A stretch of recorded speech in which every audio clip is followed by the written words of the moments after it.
Queridos, quero saudar a todos com a paz do Senhor, amém? Amém? Quantos estão felizes com Jesus por esta noite de culto maravilhosa? Aprove a Deus que Ele nos deu a condição de estar aqui essa noite. Se você chegou aqui, você é um agraciado. Foi Deus quem te trouxe, amém? Pegue, por favor, a sua Bíblia.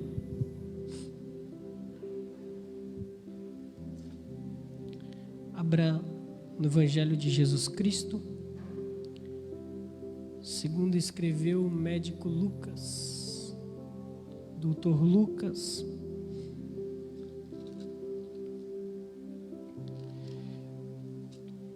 capítulo de número 14.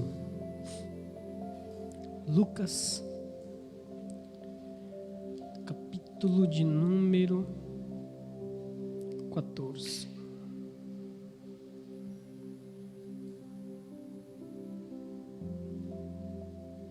Lucas capítulo 14, o versículo é o de número 15. Glória a Deus. Lucas 14, versículo 15, enquanto os irmãos localizem, quero agradecer a Deus pela vida do pastor Adão, prazer em conhecê-lo, que Deus continue honrando, que Deus continue abençoando e prosperando esta casa. Me faço acompanhado de alguns amigos. A Bíblia diz que existem amigos mais chegados do que irmãos. Tá ali, Cintiq, Marcelo, não são simplesmente amigos, são irmãos. Por último, não menos importante, a minha esposa, que me faz companhia essa noite. A gente faz 1 semana e meia casados, é isso?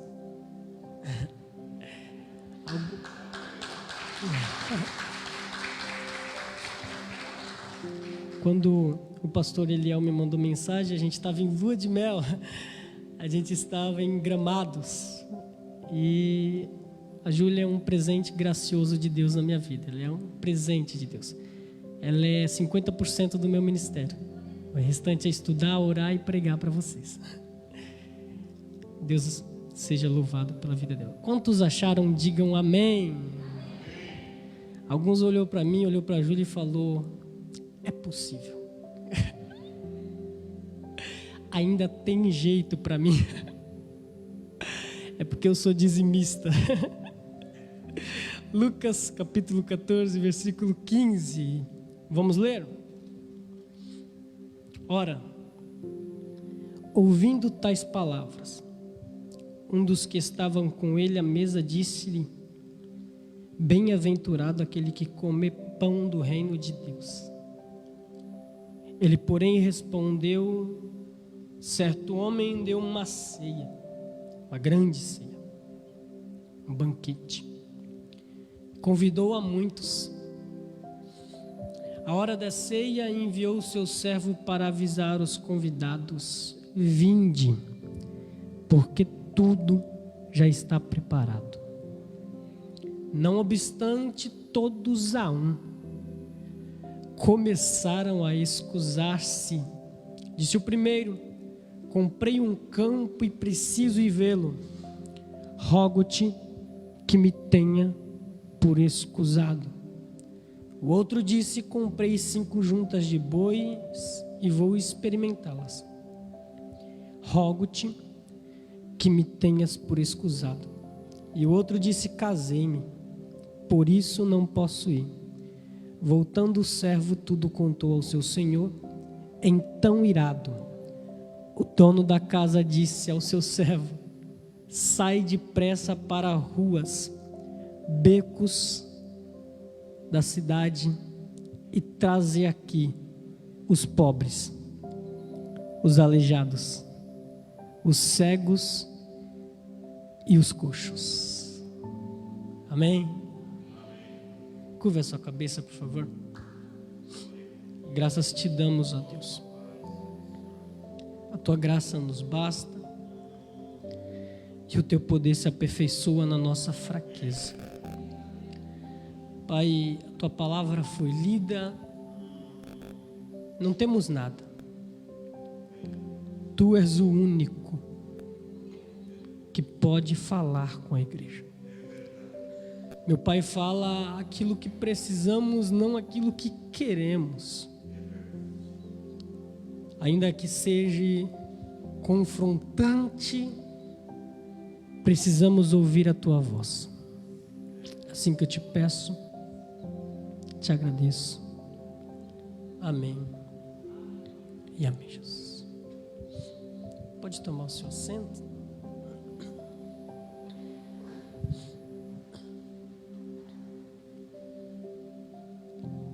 Queridos, Jesus foi o homem mais sábio que já pisou no solo terrestre. Quando eu falo de sabedoria, não podemos confundi-la com conhecimento. Eu costumo dividir as áreas no que tange a conhecimento em 4 partes: dados, informações, conhecimento e sabedoria. Dados são partículas de informações. Um dado por si só não pode informar. A informação só é completa quando ela se junta com vários dados. Aí nasce a informação. A informação por si não é conhecimento. O conhecimento, ele não abrange apenas uma informação. O conhecimento abrange várias informações ao ponto do indivíduo poder debater informações. Então, quem tem informação tem a mente fechada. Para ele, a verdade é aquilo que ele pensa ser verdade. Quem tem conhecimento sabe abrir a mente para outras informações, a fim de ser confrontado até mesmo. E, por fim, chegamos em sabedoria. A sabedoria, ela está mais intrínseca à prática. Quem tem conhecimento sabe. Quem tem sabedoria pratica. Cristo, ele não apenas tem conhecimento. Cristo, ele é sábio. Cristo não apenas prega, Cristo também vive aquilo que é pregado. Cristo, ele não apenas ensina, Cristo é um ensino vivo em vida. Cristo, ele é sábio. E quando Cristo ensina, ele tem no mínimo aí 2 formas didáticas de ensinar. Professor por excelência. Cristo utiliza ilustrações e também parábolas. Acabamos de ler uma parábola de Cristo. Só que existe uma certa confusão na mente de alguns em parábola e ilustração. Não pode ser confundida. Parábola é uma coisa, ilustração é outra. Ambas com objetivos distintos. Quer ver uma coisa? Cristo conta uma ilustração e ele diz assim: não andei como os gentios, preocupado com um desejo excessivo pelo que há de comer, de beber e de vestir. Olhe para as aves do céu. Olha para o pardal. Não planta, não semeia e nem colhe. Quem é que alimenta as aves? Olha para os lírios dos campos. Nem Salomão, em toda a sua glória, se vestiu como um deles. Quem é que cuida dos lírios dos campos? Cristo ilustra e agora ensina. Se Deus cuida dos lírios dos campos e das aves do céu, quem dirá de vós, que excede o valor de todas essas coisas? A primeira palavra é essa: enquanto você cuida do reino, Deus, ele cuida de você. Aí Cristo diz: portanto, buscai primeiro o reino do céu e a sua justiça, e as demais coisas vos serão acrescentadas. Isso é uma ilustração. O que é uma ilustração? É Cristo contar algo da vida física para ensinar algo da vida espiritual. Cristo é incrível. Ele conta algo da vida física e ensina algo da vida espiritual. Então a ilustração serve para facilitar o entendimento daquele que ouve. Quantos me entendem, digam amém. Pois bem, porém ilustração muito se confunde-se com parábolas. O objetivo da parábola não é facilitar o entendimento. Quando Cristo conta uma parábola, Cristo ele quer falar para um público específico.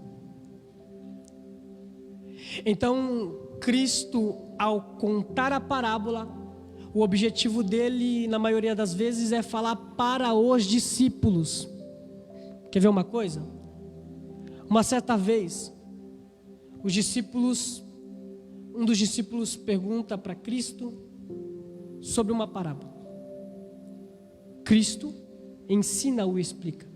A maioria das vezes que Cristo conta uma parábola, Cristo, após isso, ensina aos discípulos. Existem 2 públicos no mínimo, vou ser mais longe, 4 públicos que ouvem a Cristo. Ouvindo Cristo existem doutores da lei, ouvindo Cristo existem fariseus, ouvindo Cristo existem a multidão e existem também ouvindo a Cristo os discípulos. Em todo momento da Bíblia, a maioria das vezes é isso. E às vezes Cristo queria falar algo, ensinar no momento que seria para um público específico. Então ele contava em parábolas. A prova disso é que uma certa vez um discípulo pergunta para Cristo: por que falas assim? Cristo responde: porque a vós,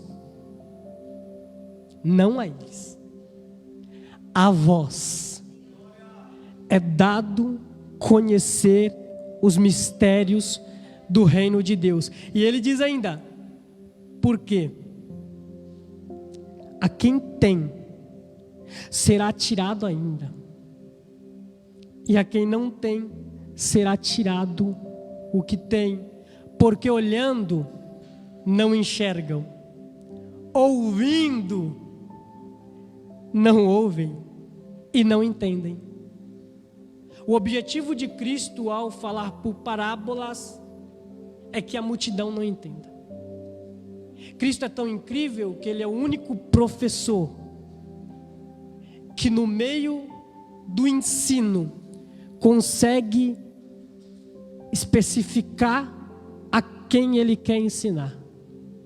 Cristo fala para os discípulos ouvir. Por quê? Porque prioridade de discípulo é diferente de prioridade de multidão. Prioridade de discípulo é distinta de prioridade de fariseu.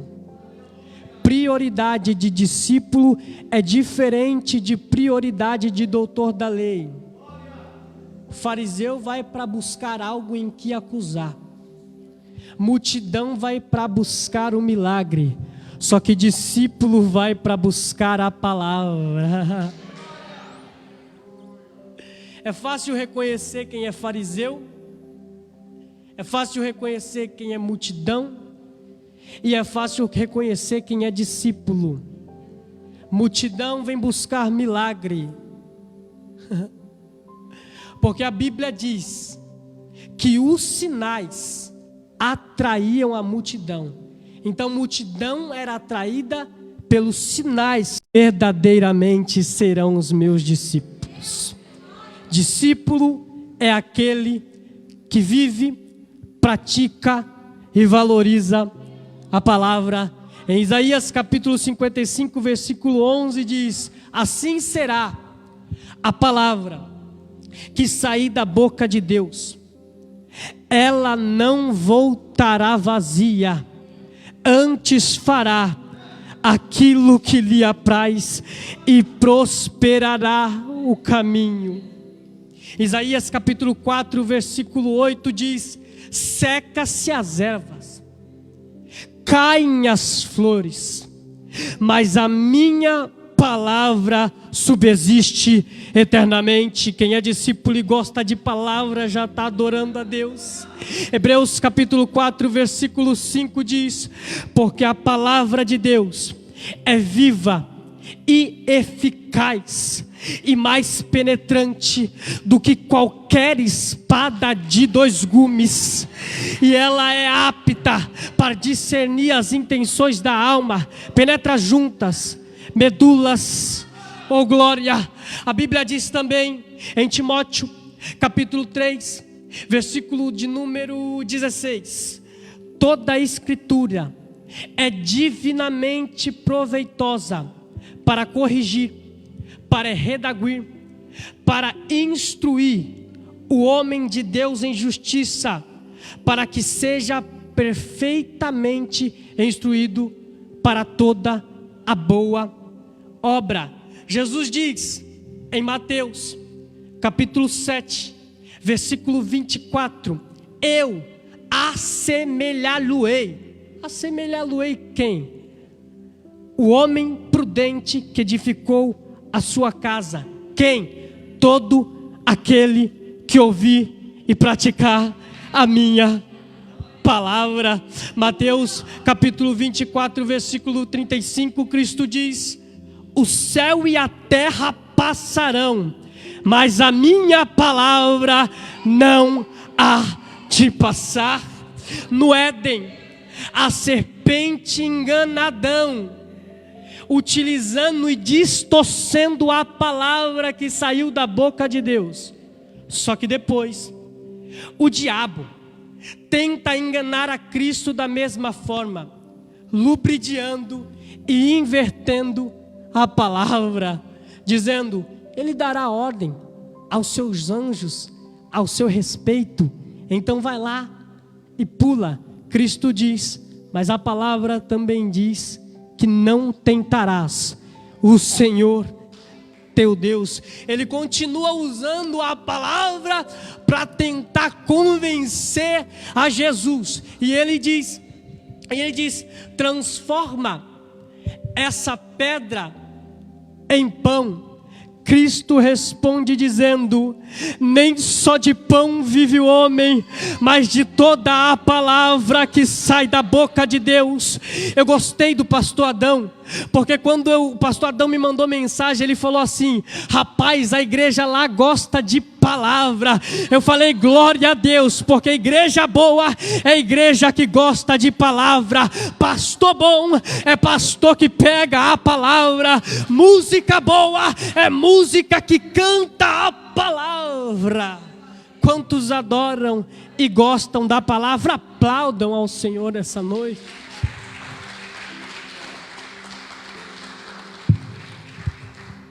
Em Salmo capítulo 119, versículo 9, o texto diz: como purificará o jovem o seu caminho, senão observando conforme a tua palavra.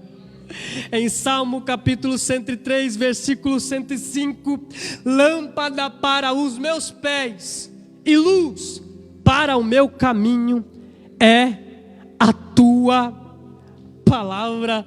Em Salmo 119, versículo de número 130, ele diz: a exposição da tua palavra traz luz.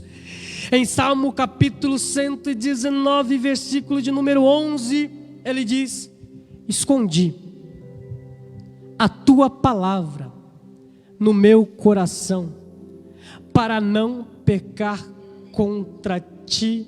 Salmo 119, versículo 160: a tua palavra é a verdade desde o princípio. Queridos, no Salmo 119, o salmista ele expressa, apenas no Salmo 119, mais de 20 vezes o verbo palavra. Salmo é música, o salmista é músico. O salmista é músico, só que o salmista valoriza a palavra. O salmo é música, então o salmista está cantando. O salmista canta, mas canta a palavra. Tem gente que não gosta do que eu falo, mas eu vou falar. Estamos vivendo em épocas que são hinos voltados a um homem, são músicas voltadas ao homem. Só que eu dou glória a Deus porque ainda existe músicas que falam da palavra, louvores que pregam a palavra, porque música também é pregação, louvor também é pregação, não é apenas adoração. Certa vez alguém me disse: Jefferson diz que palavra é melhor do que louvor. Eu discordo. Isso no altar de uma igreja. Eu estava lá. Porque o louvor vai para Deus, mas a palavra, ela vai para o homem. Eu falei, tá certo. Só que o louvor vem do homem e a palavra vem de Deus. Oh, glória a Deus. Parábola. O objetivo dele é alcançar um público específico, os discípulos. Ele está sentado à mesa. E no contexto, a gente percebe que o objetivo daqueles que estão sentados com ele não é ouvir aquilo que ele tem para pregar. O objetivo é a cadeira. Cristo está assentado quando de repente alguém diz: bem-aventurado aquele que come pão do reino de Deus. Aí Cristo conta a parábola dizendo: certo homem deu um banquete e chamou os seus amigos. E quando chegado o dia do banquete, todos a um começaram a excusar-se. No texto, existem 2 convites. Estamos falando aqui de um banquete que é um banquete feito numa cultura oriental. E na cultura oriental, festa, banquete, é mais ou menos feito da forma de buffet. Só que são feitos 2 convites. Casei recentemente com a irmã Júlia e nós fizemos o primeiro convite para contar a quantidade de convidados. Depois fizemos o segundo convite para perguntar: você vai mesmo? Aqui é mais ou menos isso, só que é um pouco distinto. Um convite é feito antes. Confirma? Confirmo. Vai? Vou. Logo depois é feito outro convite. Só que quando esse outro convite é feito, pastor Adão, o banquete já está pronto. O banquete já está preparado. O primeiro convite é feito, os amigos desse senhor disse: vamos, a gente vai. Só que quando chega o dia, ele manda o seu servo fazer o segundo convite. E o texto diz que todos a um começaram a excusar-se. A expressão ali, excusar-se, significa não é lícito eu abrir mão disso em troca disso. O primeiro diz: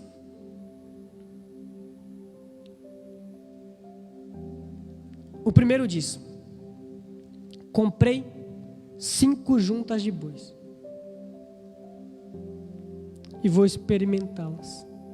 Rogo-te que me tenha por escusado. Perdão, esse foi o segundo. O primeiro disse: comprei um campo e preciso ir vê-lo. Estamos falando, senhores, de uma cultura oriental. E em cultura oriental, judeu valoriza muito terra. No Oriente Médio, eles não só olham o tamanho, não só olham se a terra produz, eles olham a história da terra. Ninguém compra uma terra para depois ir vê-la. É o mesmo que eu dizer aos senhores que comprei um carro, mas não sei o ano, por telefone, e estou indo buscá-lo. Isso não tem lógica. O objetivo aqui, a questão aqui, é uma desculpa. Ele está dando uma desculpa para não ir. E a expressão dele é tão ruim, que o objetivo dele é deixar explícito para o Senhor da festa, que ele está dando uma desculpa. O segundo diz: comprei 5 juntas de bois e vou experimentar. Senhores, no Oriente Médio, ninguém compra junta de boi antes de experimentar. Eles vão ver se o boi anda alinhado, vão ver se a junta funciona, vão ver se tudo funciona. Quando aí eles vêm, depois de semanas, às vezes meses, aí eles compram. O segundo está dizendo: eu já comprei e preciso ir ver, preciso experimentar. É outra desculpa esfarrapada. O terceiro disse: casei-me, não posso ir. Ele não disse eu vou casar, ele disse eu casei, então casado eu não posso ir.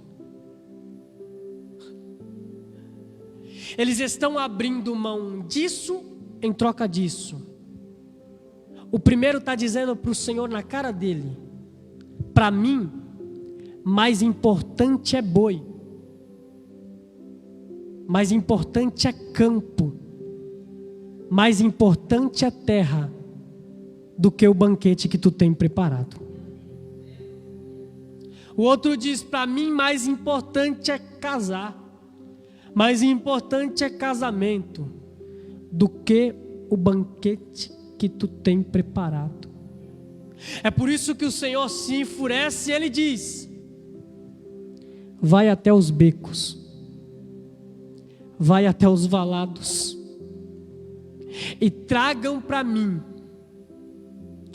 os pobres, os mancos, os aleijados, mas a minha casa se encherá.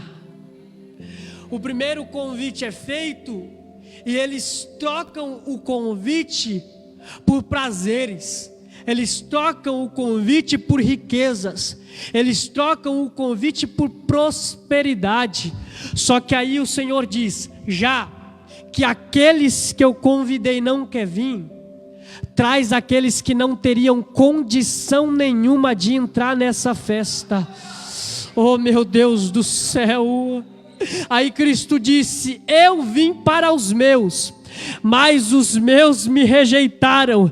Já que os meus me rejeitaram, só o convite já lhe é suficiente. Oh meu Deus do céu, eu estou pregando para alguém que não tinha condição nenhuma de estar aqui essa noite. Só que Jesus foi naquele pagode, foi naquele forró, foi naquela balada, foi lá naquele lugar onde você estava e disse: eu te chamei para adorar o meu nome, eu te chamei para glorificar o meu nome. Só quem acredita nessa palavra, pelo amor de Deus. Quem éramos nós, pastor? Nós éramos miseráveis, fadados ao fracasso, sem nenhuma perspectiva de vida. Aí alguém que nos amou antes de nós poder amá-lo, não tendo por usurpação de ser igual a Deus, antes esvaziou de si mesmo, tomou sobre si a sua cruz e disse: eu morro a tua morte para tu viver a minha vida. Eu morro a tua morte para tu viver a minha vida. Jefferson, mas é culto de milagre. O maior milagre é esse, porque Deus amou o seu Filho de tal maneira que deu, amou o mundo de tal maneira que deu o seu Filho unigênito, para que todo que nele crê não pereça, mas tenha vida eterna.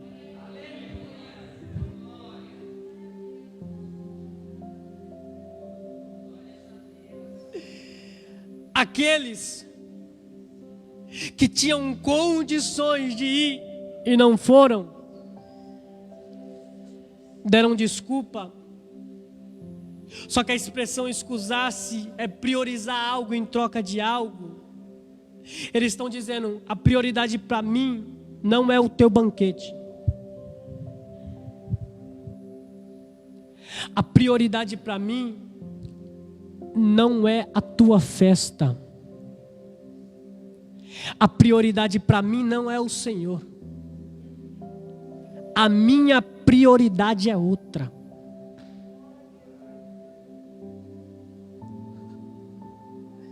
Jesus me trouxe aqui para te perguntar: qual a tua prioridade essa noite? O que você veio buscar essa noite? Jefferson, um culto de milagre, eu vim buscar o meu milagre. Não tem problema. Não é pecado você orar e pedir a Deus um milagre. É bom, muito bom. Muito bom. Só que eu não vim te apresentar o milagre. Eu vim te apresentar aquele que tem poder para fazer cumprir. A diferença de discípulo é esse. Discípulo, ele não vai por causa do milagre. Discípulo, ele vai buscar o dono do milagre. Deixa eu falar uma coisa para você. Talvez você veja aqui buscando uma cura. Talvez você veja aqui buscando, quem sabe, uma porta aberta. Você veja aqui buscando, quem sabe, um casamento, ou que algo melhore na sua vida. Posso te falar algo? Jesus é suficiente.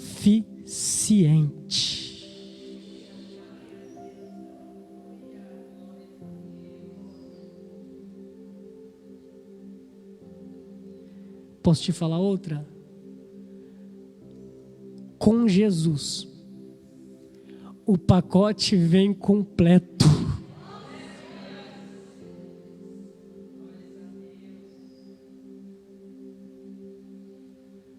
É o milagre que você quer? Ele é o dono do milagre. É a cura que você quer? Ele é médico por excelência. E eu profetizo essa noite, pela autoridade da palavra de Deus, em nome de Jesus Cristo, que aquilo que você veio buscar, você vai levar. Só que você vai levar primeiro Jesus, e Jesus será suficiente para realizar tudo aquilo que tu deseja. Paralítico chega ao templo na hora nona. Júlia, prepara lá. Pode, pastor? Prepara lá, Júlia.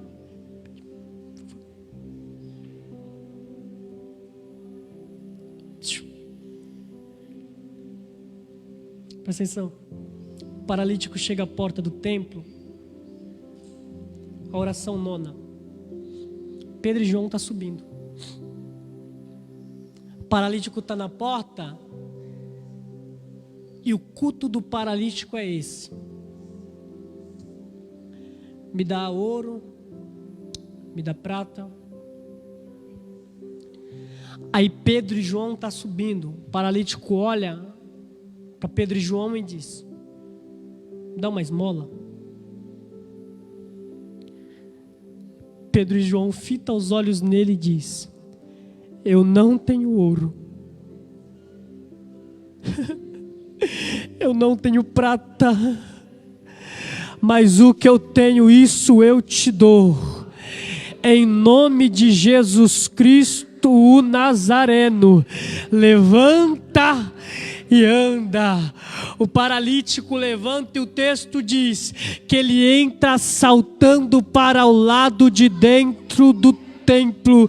Ouro é bom, mas ouro não coloca ninguém de pé. Prata é boa, mas prata não coloca aleijado de pé. Só Jesus que tem o poder para colocar paralítico de pé. Ele é cego, ele é paralítico, e é paralítico de nascença. Ele nasceu paralítico. Nunca soube o que é andar, o que é firmar os pés. A essência dele é ser paralítico. Deixa eu falar uma coisa para você. Dinheiro, fama. E ela olha e diz: como tu, sendo judeu, pede água a mim que sou samaritana. Samaritano não conversa com judeu.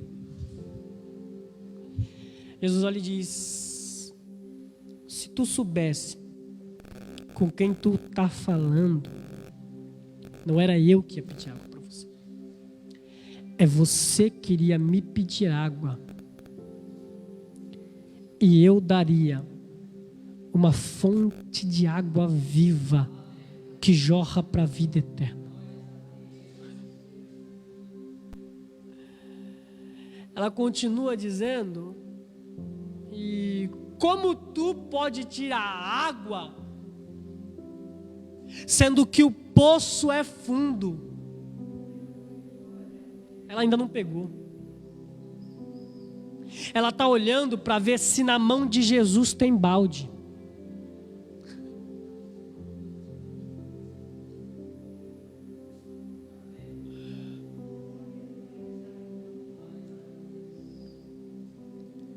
Hoje não é o culto do balde.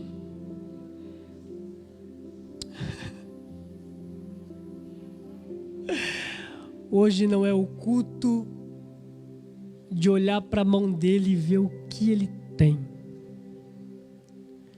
Hoje é culto de priorizá-lo acima de minhas prioridades. Quando você entender que aquele que tu serve não precisa de balde para te dar aquilo que tu tem, que tu quer, aquilo que tu deseja. Eu quero essa noite que você entenda que Cristo tem poder. Na verdade, Cristo não tem poder.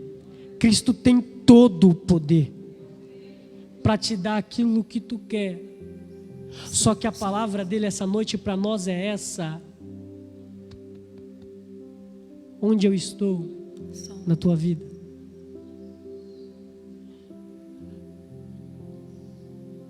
Eu estou como prioridade